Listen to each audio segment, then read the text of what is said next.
आपसे निवेदन करता हूं कि जो भोले भाले तबीयत के लोग हैं, जो सरल विश्वासी है, जो सहज विवेकी है, उनको जितनी जल्दी सफलता होती है वो ज्यादा पढ़े लिखों को देर लगती है।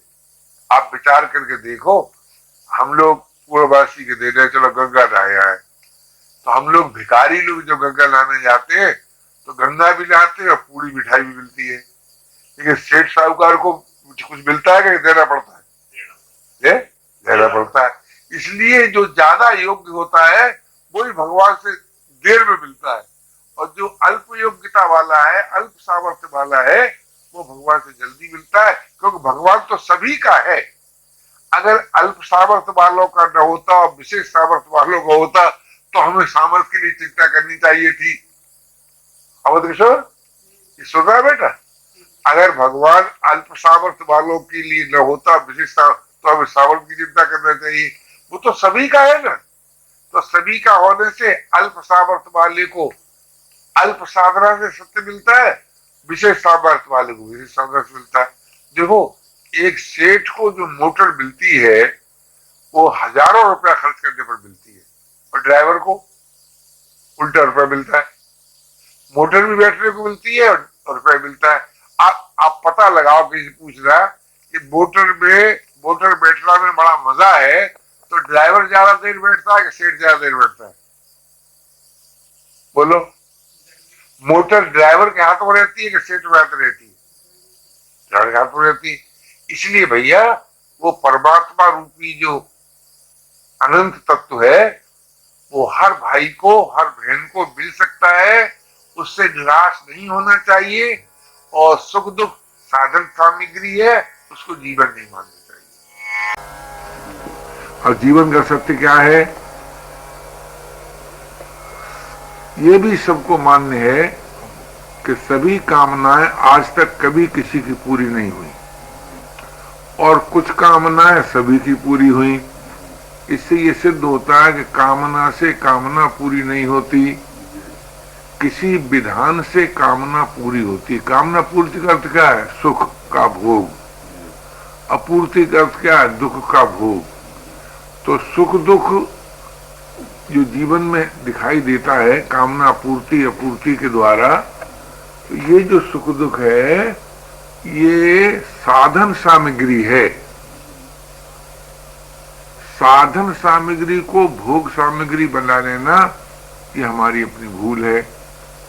तो जैसे मान लीजिए कोई आदमी, आप जिस अर्थ में लेते उसी अर्थ में लो, बहुत ही बड़ा कामी है,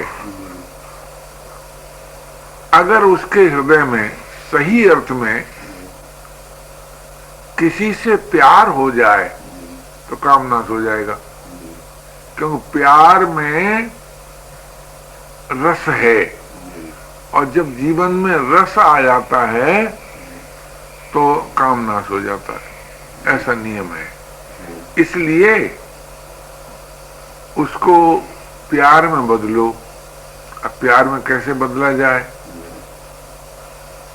कि अगर बोलो तो प्यार भरी वाणी से बोलो, सुनो तो प्यार भरे कानों से सुनो, देखो तो प्यार भरी आंखों से देखो।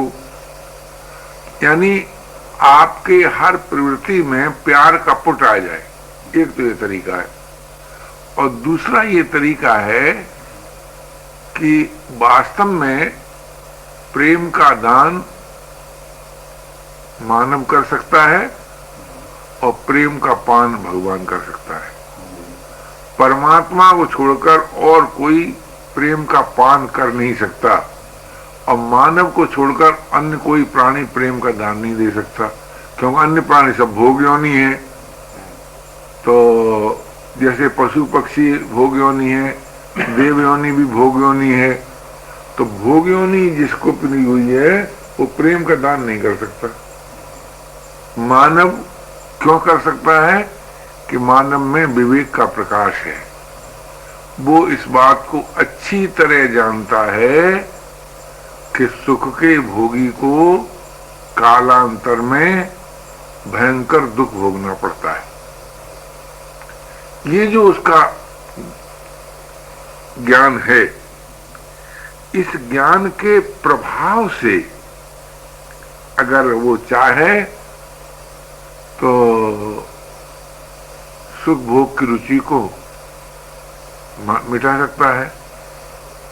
और उसी के साथ साथ एक दूसरी बात बड़ी जबरदस्त है कि जिस तरह से सुख के भोगी को दुख भोगना पड़ता है, उसी प्रकार अगर कोई योगी है तो सुख भोग की रुचि से मुक्त हो जाता है।